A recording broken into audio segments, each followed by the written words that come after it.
This is the Lone Creator YouTube. We hope this video helps. You'll begin in Settings because that's where Windows centralizes taskbar controls. Open Start or hit the Windows key, type Settings, and press Enter. Once Settings is open, navigate to Personalization then Taskbar. This reveals all visible controls. Make sure your Windows build supports the options you need by checking About under System.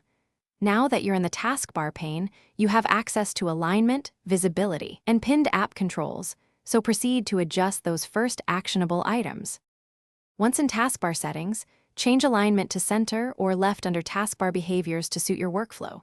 You can pin or unpin apps by right-clicking an app icon on the taskbar or dragging apps from Start. This keeps frequent tools at hand.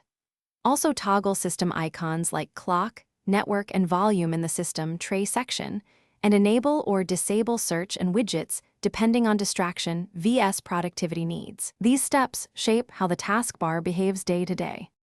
To finalize, apply, and test changes, open Task Manager, find Windows Explorer, right-click and restart to refresh the taskbar immediately. If settings aren't visible or icons are missing, reset taskbar options or use System Restore to revert recent changes. This often solves corrupt configuration issues. Make sure to check Windows Update for pending updates before deeper troubleshooting because fixes are frequently delivered there. If problems persist, restart the PC and revisit taskbar settings. You'll usually find the missing control after a restart. Thanks for watching. Consider subscribing if we helped you.